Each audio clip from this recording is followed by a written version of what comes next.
Like, never do debt. I would never do debt again. Debt is bad. Debt is... You're against debt?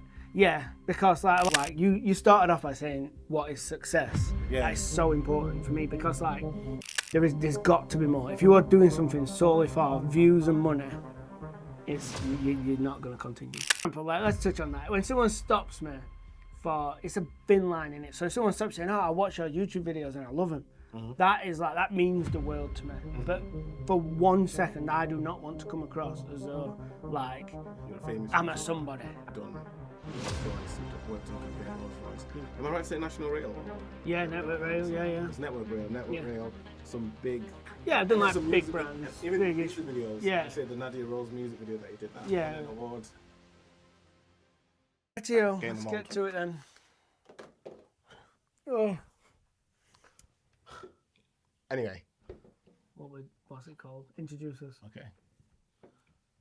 You're now locked in. Locked on. You're now locked in to another episode of Unseen Hours, and I'm here with Gary Scaife. That's it, right?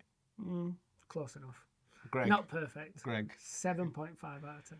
And first of all, how would you introduce yourself? I would say, you mean like what do I do? Yeah, like who are you as a person? Not as a person, not again that deep yet. I'm a filmmaker / YouTuber. I've made videos for a very long time.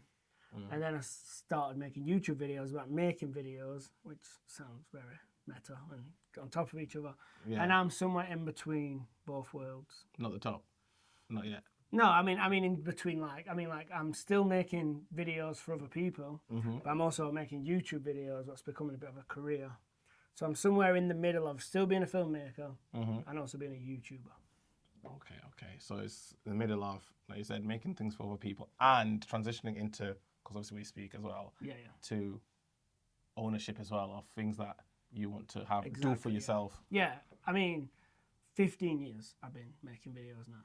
16 maybe, old, I know. So like, after doing it for that long for other people, and not even in a negative way, like, because I still do it for other people. Yeah. So it's like, the thing is it's just nice to create something where you're not getting paid per hour, and if it does bad, you're responsible. But if it does good, you're responsible. You see the rewards or the whatever. Either way, whether it's good or bad, it's on your shoulders, and So yeah, that's what I wanted. Responsibility, you might call it. No, it makes sense. And obviously 15 years is a very long time. I don't know if you can remember back to the early days, but what I always like to ask is, was there a turning point where you realised that you're really good at this, or I'm quite successful? And obviously it depends what you define as successful, but was there a point, whether you say it was 3 years in you did this, or 5 years in you did a video for John Smith, or TK Maxx? Yeah, that's it. No, never. I've never really been naturally good at anything in my life, to be fair. I just kind of do I always think micro adjustments. If you do something 500 times and do this 0.1% 500 times, before you know it, people start thinking you're really good at something. So for me, it's just all about, I mean, you do sometimes you can appreciate, you create something. Have the moments. Yeah, and you're like, this is really good. This looks great and that. But being a creative, I know, we also look at it and think, I wish that were better. So literally, I try and watch everything I do and think, how can this be better? Like, and even I'm, as all men are, I'm really bad at taking compliments. So if someone says to me, yeah, it's crazy. Someone's like, oh, that's amazing. I'm like, no, it's not amazing. Relax. Yeah, like, we've got so many ways we can make this better. So yeah, just micro improvements. It's never been one big improvement. And it's not even been a straight line. Like, a lot of people think it's just always getting better. Like, there's been peaks. It's like pyramids. So it's like been good, and then, stuff goes wrong, or you might get a new bit of equipment and necessarily want the right bit of equipment, or you might try a new editing technique that has made you, and it takes time to kind of stand back and be like, my videos before were better, and now I've kind of like gone back and forward and just... It's weird to say that. I think I've had the moment where sometimes I looked at some older videos and I thought, wait, was I a bit more creative? Because I seem to be doing a lot more, but then it's always that judging yourself kind of thing. Yeah, so, I think it takes, and yeah, that is true, but I also think, and I do this, it's just time helps you appreciate it. like in the moment, you can't really see anything for its true value or how good it is or bad it is. And then you leave it 6 months or 12 months. You look back, and before you know it, you think, oh, that was good. Oh, that wasn't that bad. So I get with the, obviously, like you said, it's like the whole getting 1% better each day. Yeah. But I was in the 15 years, obviously you didn't start off as what you are now. So obviously it's a big jump and a big gap. But from learning, okay, where did you learn initially? Yeah, so I didn't do any sort of like film school or university. Did college, but studied music, have a music background.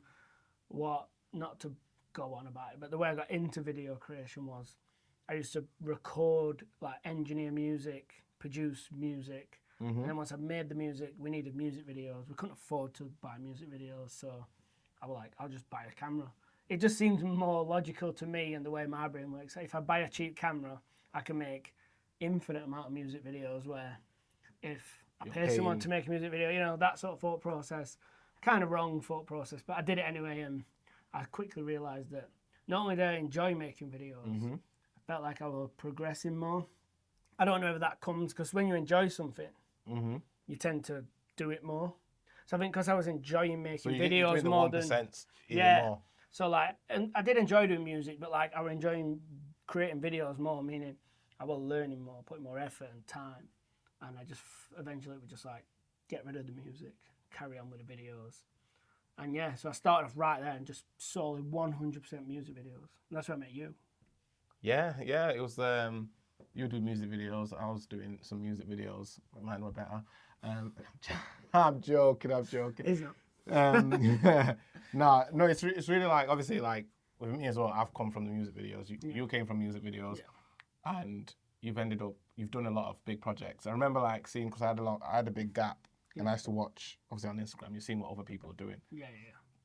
Let's see, you've done some big projects. Or you've done Rolls Royce. You've worked on the campaign at Rolls Royce. Yeah. Am I right to say National Rail or? Yeah, Network Rail. Yeah. It was Network Rail. Some big. Yeah, and then like some big music, brands, and even music videos. Yeah. Like I say the Nadia Rose music video that you did, that won an award. So we've had millions of views and all that sort of stuff. Just millions of views. No, but like, just the usual. The reason I say it like that is because the compliments again.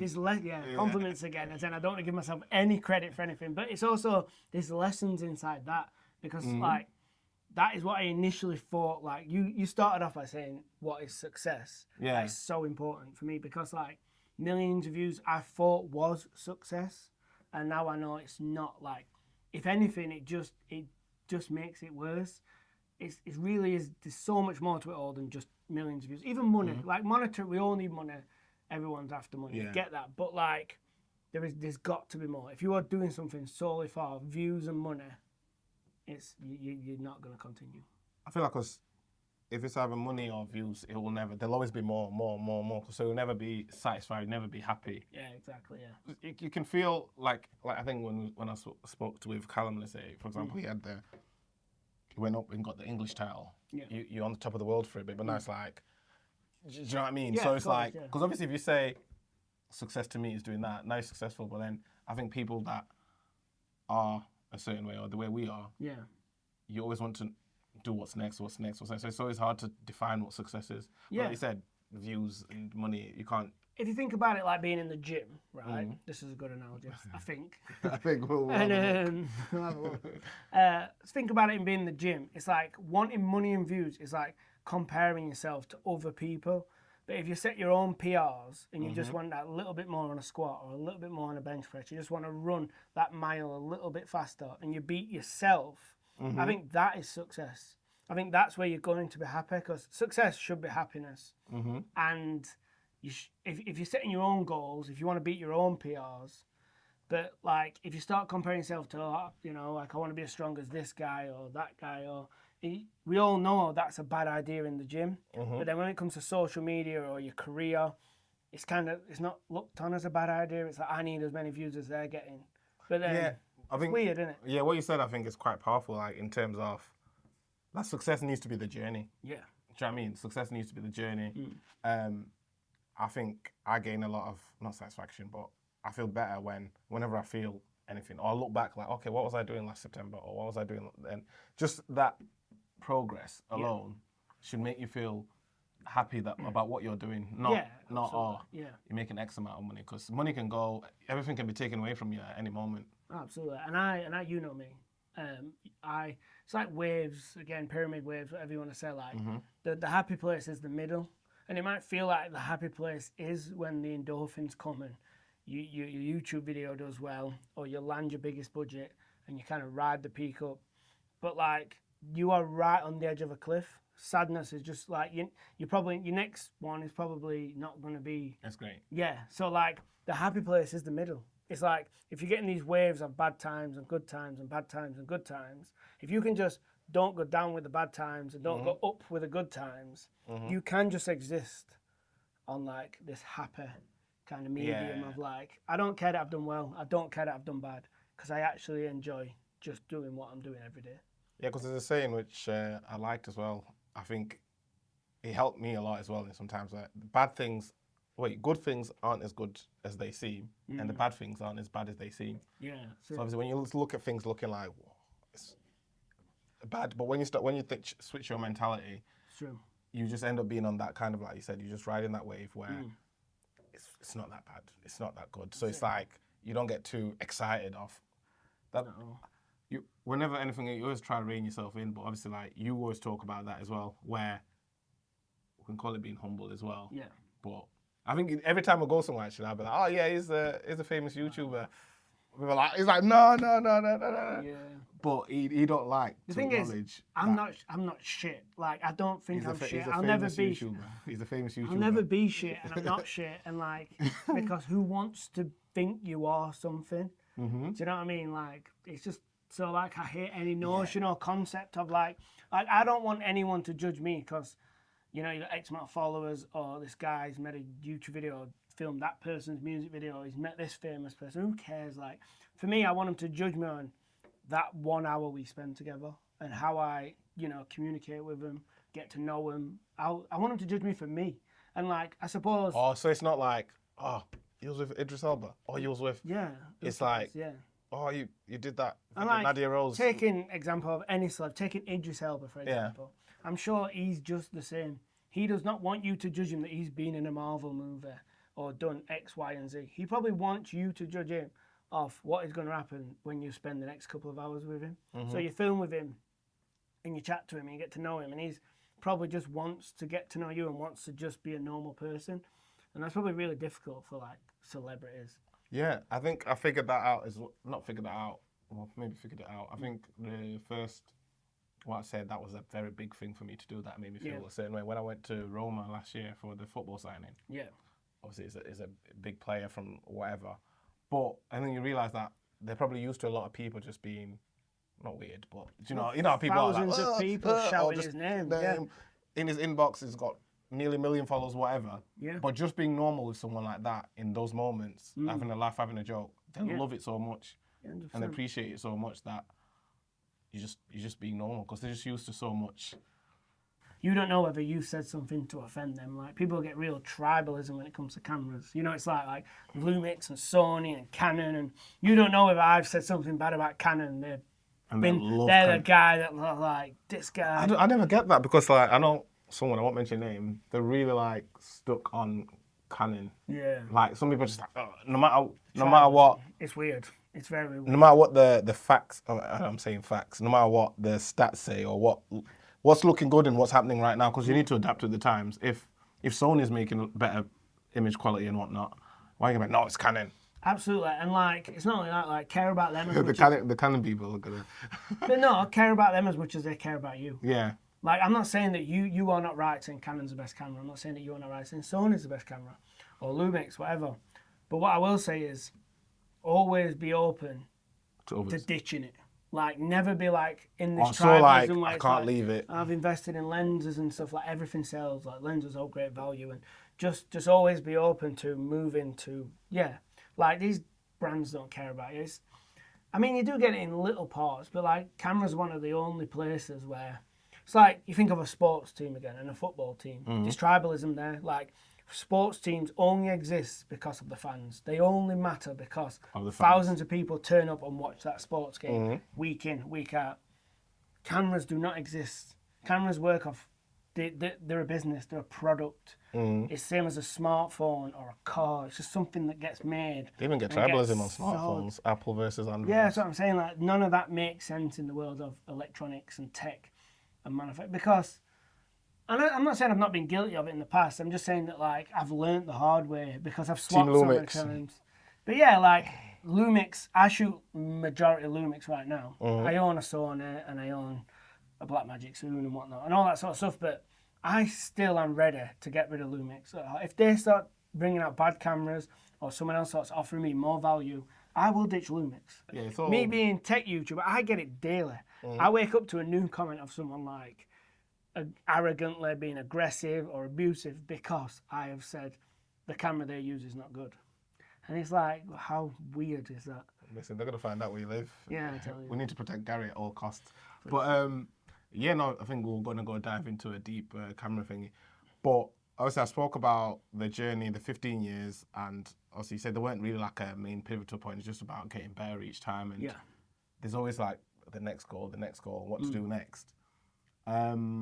Is there any other lessons? I think we've spoke before where, like you said, there's things that you've done outside of the camera world that have helped you within business, whether it's taking care of finances and just... Yeah. I think an important factor, something that you know but other people out there won't know, is just how many different umbrellas I've been under. And I think each one, when I've transitioned from one to the next, has been like end of the world for me. So for example, I initially started in music videos and I joined FidsCam and did the whole FidsCam thing. It was like a YouTube channel, upload of music videos. And like we worked on that for like 3-4 years maybe. And then it were like, should we just end it and rebrand as something else? Because this is known for low budget music videos and we want to be doing something better. But at the time, everyone was said to us like, no, you built all your brand up, you've spent so much time, you've got so much foundations, it's a really bad idea. You shouldn't change your name or anything like that. And now when I think back, I just think I've gone through that multiple times where you spent loads of time and effort. I think as like human beings, we really struggle to, if we've put a lot of time and effort into something. It's like a relationship, obviously, not to go off track. But sometimes it's the right thing to do. It's like, if I'd have kept FidsCam for another 5 years, I'd have probably gone nowhere. But like, and the same continues for other things. I've put loads of time and effort into it. It's just knowing enough when, same thing happens in investing, relationships. Like investments are the best example. People put the money in crypto or like the stock market, thinking they're going to be rich, get quick rich schemes, and then they'll be wrong, and they'll put £1,000 in, and then it'll drop to £100, and then you're like, well, take £100, and they're like, no, because if I sell for £100, then I've lost £900, and it's like, you know what I mean? They're stuck. It's gambling. Like they can't come out with a bet. You know what I mean? You can like, come out and put it in something else. Yeah, but that's it. Like sometimes it's hard to accept that. All right, I've just worked on this for 5 years and it's not worked. So like my advice would be just don't sweat it. We just said like that's a downwards wave. Seems terrible, but just get rid of it. Start again. The most important thing is take the knowledge, take the lesson. Like everything 100%. I did wrong at FidsCam, I took into the next one and just made it work better. The quicker you learn your lesson and just, if something is not working, just get rid of it and move on to the next one. No, that's facts. And like, obviously through all those downward waves, what were the main obstacles or anything that you faced, whether it was did you face any obstacles in becoming where you are now? Tons and tons. Was it easy ride? No, Jesus. We did debt early on. Like, never do debt. I would never do debt again. Debt is bad. You're against debt? Yeah, because like a lot of people think you need money to start businesses. I disagree. Just because it's like, say when you do it a downwards wave, that's when debt will really like beat the shit out of you. Like, you know what I mean? Like say you're having bad months, the business is not doing well, and then you've got all these payments and like debt. Avoid debt. What else was there?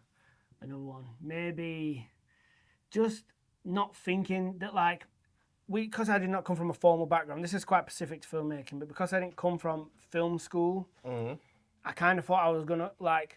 I did not do the thing that like is the proper way of filmmaking. So you have like a director and a DP and a gaffer and a first AC. You just I just kind of did everything and all this, and it was like I'll just go in and change the industry. Do you know what I'm saying? Like I would just like I'll just make it, and it eventually I just had to bow my knee and just be like, wait, I'm wrong. Like I need to. So then, just kind of as you learn, just accept that you're wrong and just. So like if you're in another industry or if you're in this industry, just really understand that you're probably gonna have to change and accept you're gonna come into a place where you have to play by their rules. Don't think you're gonna come in and like, because you do hear all these stories like these entrepreneurs who are like, I just come in and really changed it and like, I mean the chances of that happening are so little. Like you've got to be real. Because it's about adapting, isn't it? Like adapting to situations, adapting, and because it's like I say, it's not always going to go your way. Like especially as you grow, you've obviously had to work in a team. Someone else might think this, or someone might think that's not a good idea. You might think it's a good idea, but it's like knowing how to manage that. So you think that was an obstacle initially, where you thought, I can do everything? Yeah. Oh yeah, 100%. It was like not even that. Even when I'd get help and like. It can happen on small budgets, totally fine. But even when I can get help, so like if I know I'm not going to be able to create this video this client or brand's wanting, so I'm going to need people to help me. I wouldn't assign roles. I'd just be like, y'all coming to help. Y'all coming to help. Yeah. Because I trusted these people. I know them really well. We worked in a team before. But then when we started getting to agencies, they were like, who's the DP? Who's the director? Who's the gaffer? We were just like, we're all everything. Like, and then they'd be like, all right, oh, so this guy's the DP. Yeah. Can we see his DP portfolio? They were like, well, no, because I ain't got one. Not really. So then, like, it was a learning curve for me to, like, understand that I need to have an Instagram branded as this, and then Will might have an Instagram brand as something else, and Aaron might have it. Do you know what I mean? So we're like producer, DP, director, gaffer. So we fit into the roles they want. We were doing the exact same jobs when we got there. You just, for perception. Yeah, perception. That's what I'm trying to say. So we're all just this perception of fitting into these like roles that they wanted us to fit in, because that's how they paid people and hired people, and they wanted to know where the money was going. That's adapting. That's adapting as well, because if you went into a thing where you're almost stubborn and almost like this is how you do it, or this is how we do. Oh well, we don't do that, and then you've lost yourself the clientele, the amount of work that you've got from agencies. But it's just having that open mind. And it's like, and I'm sure so many creative people will resonate with this one, but it's like, another one is just when people come, they'll say, they'll come and they'll say, oh, can you do me X, Y, Z? And like, it was something you've never done before. I always just say, yeah, and then use that time to learn how to do the thing. Yeah. So it's like, hire someone to do it. Do you know what I mean? Like, not necessarily think in any industry or creative, it's like, you know, like if someone offers you money to do something, just say yeah. And then, can you... Wait, you would advise people to just say yeah? I would. As mad as that is, I would. Do you know what? Sometimes it stung me, that. Yeah, I know, but just worst case scenario, just make sure that you ask for enough money that you can hire someone. If you can't do it yourself, hire someone. That's where I've always thought of it, man. So they say, I mean, like, for example, if I want this transition effect in a video, and you look and think, that looks tricky. I think I've got an idea how I can move the camera and then maybe put a fade here and do it, but I'm not sure. Like some people say, oh no, I can't do that. And they lose the job, but it's like, I would rather say, yeah, that transition's a bit tricky, I can do it, but it's going to be an extra £500 or an extra £300. It's like, and then I'll just pay that someone who can do it, or I'll do it myself. And that has happened so many times where I've just told them, yeah, I can do that. And then I've learned how to do it under that, but they're paying me to learn. You should just go at it with more confidence. So say, yeah, we can do that. We just have to hire someone. Or yeah, I can do that, but I just need it will cost this much. Yeah, and the worst case scenario is you will find someone who can do it. If they've got a reference, someone's done it. And just make sure that you're charging enough that you're going to be able to get it done. Even go and ask the person before you say yeah. Even like and or figure it out. Find someone. It's not only that, because then you're going to have some video that looks better. Your portfolio is going to be better. You're going to have better content, better videos. You might work with that person again. You might think they did an excellent job. You're building a network. There's not the only negative is you underprice it and you do it wrong. But like, the chances of that. You've learned. So with that, where would you recommend? You know, like for finding other people. Let's say if I want, because I know I've been thinking about this, but I know I haven't got. I feel like I could do it. You find them in the credits of other, and Instagrams. I mean, it used to be a very different place when I first started, but now it's super easy. Like, so if you think there's a transition that they love, go and hire the person who did that transition. There's this thing where like people think that like someone might say, oh, here's this big budget music video and I love this transition. And then people are like looking at it because that's a big budget music video, that guy will be mega expensive. Guaranteed that guy got paid peanuts. And he is like just any old freelance guy who he wants more work. And he's sat in his house like, I wish I had more work. Yeah, because some of that stuff is very niche. Do you know what I mean? Yeah, like, exactly. Even some things that I'll have ideas in my head and I think I can't execute that. Like I'd like to be able to, let's say we've walked in here and then that screwdriver just start flying in and explodes. Just crazy stuff like that. I'd like to find people that can do that. Just ask them for a reference and then just go find the director and then he'll have all the tags in his post. Scroll down to special effects, click that guy. He'll have posted saying, I did this transition. You've got the guy. Message him. Say, oh, I want to do something similar. I'm going to go on the hunt. Yeah, before you know it, you found the guy. Someone's willing to pay for that guy. You can get to know him and start working with him and you end up with a better video. Yeah. No, 100%. That makes a lot of sense. Yeah. I think it's always obviously being open, networking. Yeah. And also, I'm wheeling it back again. Yeah. Obviously, you said that about another thing that you might do different is not get into debt early with camera stuff and whatever. As when it's not going well, you still have to pay off that debt. The reason behind the debt, though, just before we move on from that, is simply because I felt guilty of thinking that my videos weren't good because I needed better cameras. That's one of the biggest pitfalls for any creator who involves a camera. You do not need a better camera to make a better video. Like, I can guarantee that 99% of people that say that exact sentence are not getting the quality out of their camera right now. Like, I know that they could give their camera they use to Roger Deakins, who's like the guy that films all the Hollywood movies, right? So you give it to him. Do you think he'd be able to film a better video on your camera? Yeah. So then why do you need a better camera? Sure, you just want to get his skill set. Like, don't get me wrong, there'll become a point where there's perception of what the client sees. You might need a posh camera, or you might need certain features, built-in NDs or microphones, XLRs, whatever. But at the end of the day, I can guarantee that 99% of people, and what I fell for is, I was like, oh, to get my videos and to grow my business, I need better cameras. And I was like, I'll just get in debt to get better cameras. And it was a bad idea. I'm going off track a bit though, because that just reminded me of something I seen on TikTok. It was a new Justin Bieber video. Everyone ranting about how good the video is. Yeah. And the director is known for working on high-end budget. Yeah. And apparently he filmed it with a GoPro and I don't know if it was FX3 or FX6. Yeah. But like the underwater shots was the GoPro and but because it's Justin Bieber, he's known for doing and the video's very good. Oh yeah, it's like it's. But it's come out. It was an FX3 or FX6. I think it was FX3. Yeah. And a GoPro that filmed the whole video. Yeah, but it's like what's around it. So like 28 years later, new Hollywood movie that's been shot on iPhone, and like it's all like marketed as shot on iPhone. It's going to be in cinema and that. But like there's millions of dollars worth of equipment around. Like it's not just someone with an iPhone. It's like in this cage. It's got a 40 grand cinema lens on it. They've got thousands of pounds worth of lighting. It's on a Tenda.Creative. What's 250 grand? So like, it's a bit of a con to see. And I'm not saying it's an FX3 is more than capable of making amazing videos, but like you've got to be careful when it says shot on an FX3.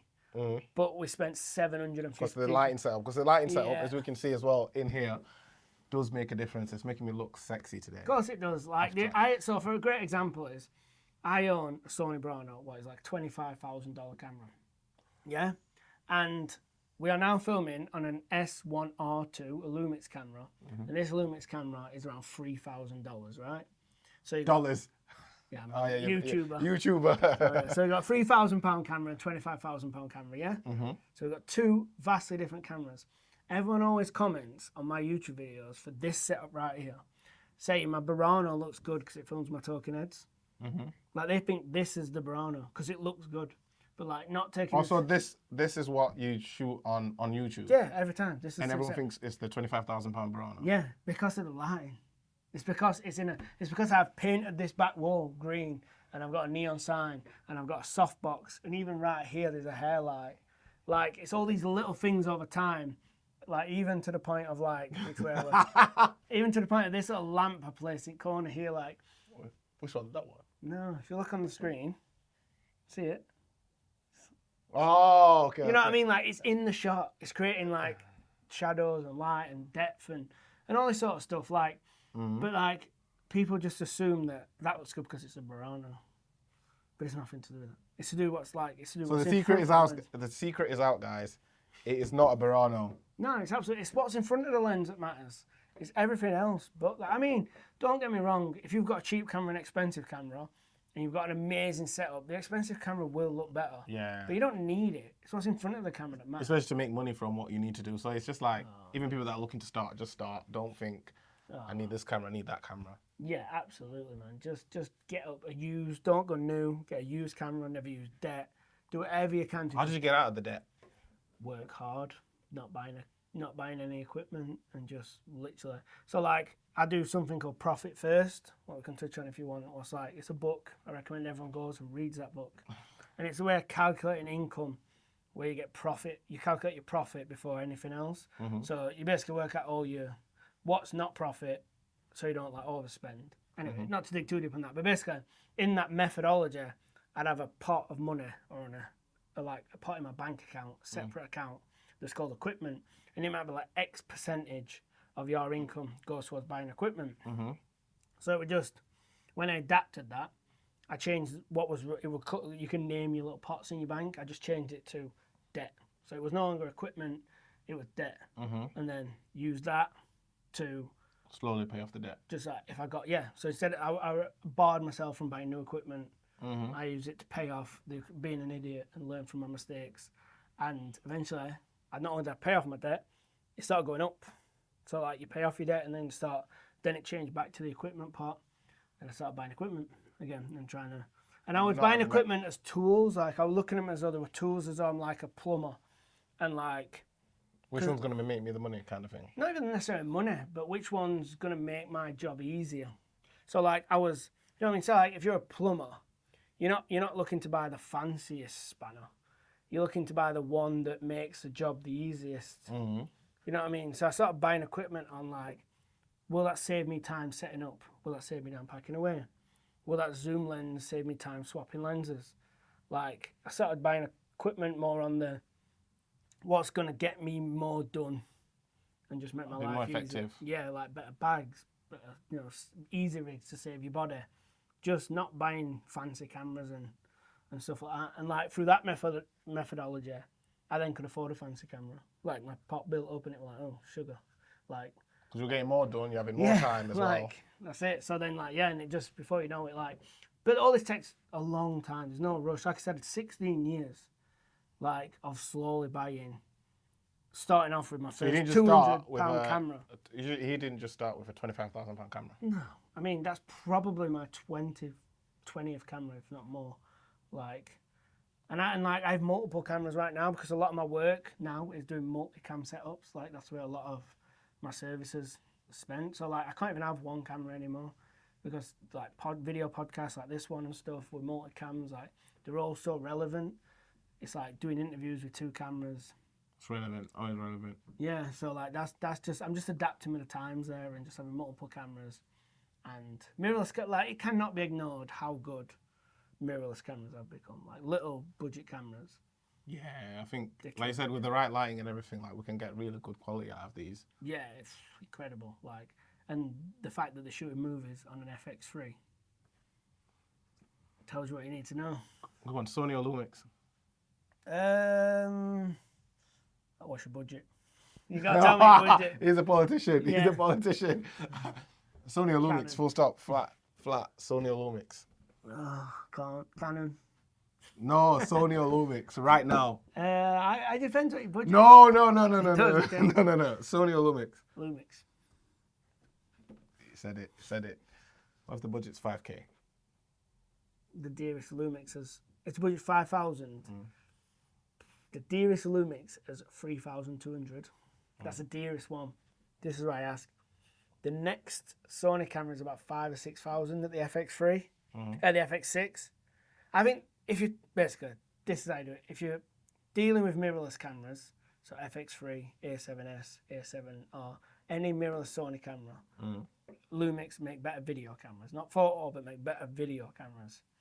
If you want to get into the cinema line, FX6, 9, Brano, Venice, Sony obviously own that space. That's a Sony space. Yeah, but Lumix are coming. Lumix are coming. Yeah, so if Lumix do bring out an FX6 style camera, things will get really spicy and interesting. And that's fingers crossed. Fingers crossed.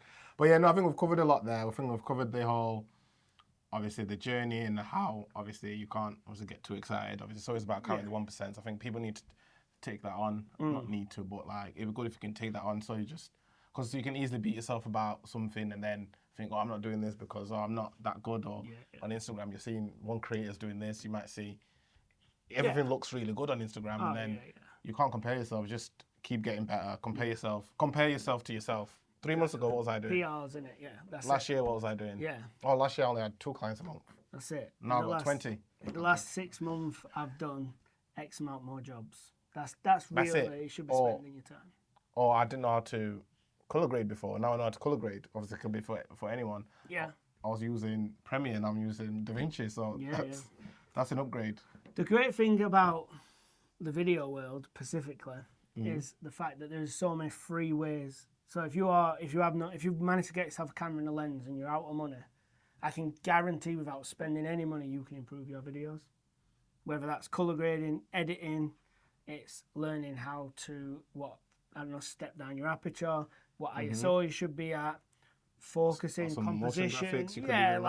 Like all that costs absolutely zero to learn and do. So the good news is, if you are in a position where you've managed to scrape enough to get a camera, you don't need to buy anything until you've got it available, and you can just get to work and just shoot constantly for free, for yourself, for clients. That's what I always tell people as well. Like when people ask me, it's like, just shoot for free. Like if you're starting out, just build your portfolio. I think you said it before when you spoke. Yeah. You might outreach to 10 people. Let's say if you want to do, let's say you want to get into the restaurant space, for example.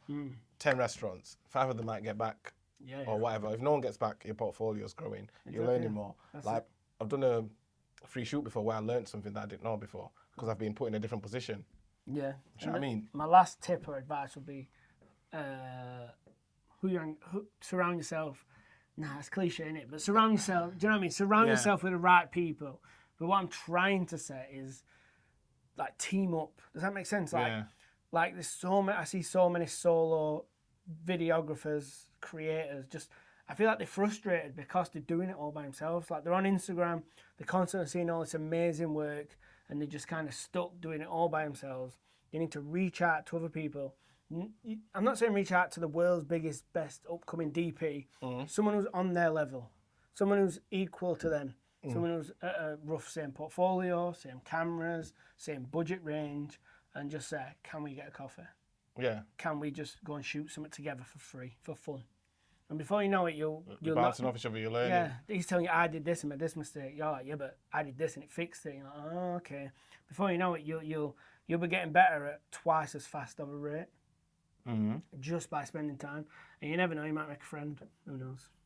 Who knows? I think, it's I think you could go on all day about that one because I think in the camera world, I think there's some people that are a bit like, not gatekeepers, like, oh, I don't want you to know. Oh, I don't want you to know how I did this, how I did that. When you say it's a secret. How did you do that? Oh, well, don't. People say like, surround yourself with good people. I think that is misinterpreted by, let me go find this DP who shot this £100,000 music video and I want to shadow him. But everyone wants to shadow him.